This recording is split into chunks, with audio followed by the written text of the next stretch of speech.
শুনিনি তাই ও যেভাবে আমার একটা হিন্দু মানুষ বিক্রি করি লোক খায় তাকে ইজ্জত বেশি খাচ্ছে তারপরে তাই তাই না আমরা কেস কামা করিলাম সাংবাদিকের সামাদ গাছে তাই করে আমরা প্রথম আলো সংবাদপত্র দিলাম তারপরে কেস কাম করা আছে জজ কোর্টে সিঙ্গেল কোর্টে কেস আছে আগে দিনও ছিল তাই আমি হাজিরা করে নেওয়াটা শারীরিক অসুস্থ ছিলাম তাই তো সামাদ গাজী আপনার অত্যাচার করলো সরাসরি?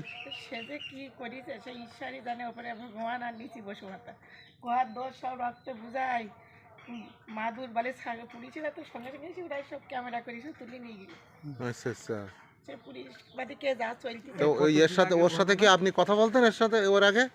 হ্যাঁ আমার প্রতিবেশী ওই ঘিরায় জি জি জি কথা বলতো, ভালো ব্যবহার করতো? ভালো ব্যবহার করতো। আর ওর যে উদ্দেশ্য অতটা খারাপ ছিল আমরা বুঝতেই পারিনি। আচ্ছা আচ্ছা। তো এই ঘটনা কতদিন আগে ঘটেছে?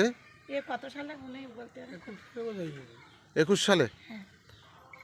এখন সামাদ গাজী থাকে কোথায়? বাড়ি থাকেও? হ্যাঁ ওর বাড়ি ওই বাড়ি ওই যে বাড়ি বাড়িতে কেউ নেই বলে ওর ছেলে বললো যে বাড়িতে নেই। না ও বাড়িতে এই বাড়ি ওর স্ত্রী থাকে বউ থাকে, এখন হয়তো চলে গেছে। তা আপনার হঠাৎ করে এই ধরনের এই বয়সে লেগেরই অনেক দিন ইতে বুঝলেন জি জি ওই শুধু পথে ঘাটে ডিস্টার্ব করে নানান কথা বলে। আমার 3টে জামাই মেয়ে, ছোট জামাই হাইস্কুলি মাস্টার, এই বড় জামাই কোলের কাছে কাঠের মিল টিলাসের ব্যবসা করে, 3টি মেয়ে সব শিক্ষিত মেয়েরা বিয়ে পাস। উনি আগের গ্রামের বিয়ে পাস, উনি প্রিন্সকুলি মাস্টারি করি যে হেডমাস্টারি 20 বছর। আমরা একটা সম্মানীয় ব্যক্তি, আমাদের মান সম্মান আছে। আর বিক্রি করি খালি ওকে ইজ্জত বেঁচে খাচ্ছে বলে আমার স্বামী যা কামাই করে আমরা অনেক ভালো আছি, অনেক সুখী আছি।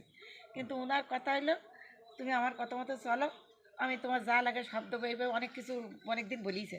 তাই দেখেন হাত জোর করে বলতে বলেছি দেখেন আমরা ঠাকুর মানুষ, আমরা ইজ্জত বেশি খাতে চাই না, আমরা বিক্রি করি খাতে চাই, আপনার দরকারে আপনি অন্য ইয়ে করে এইভাবে অনেক কিছু বলেছি। তার সত্ত্বেও সন্ধ্যেবেলা বললেও আমি কালেকশন করে আসে বিমার চাকরি করি পপুলার লাইফ ইন্স্যুরেন্স।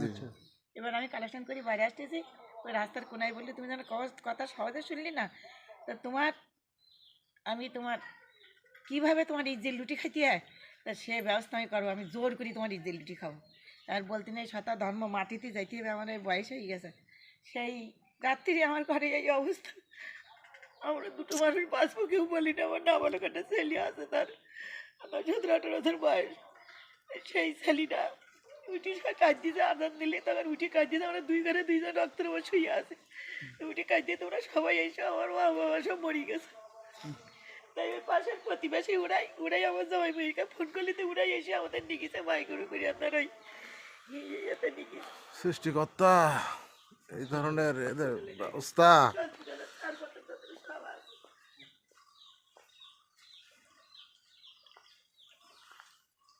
আল্লাহর কাছে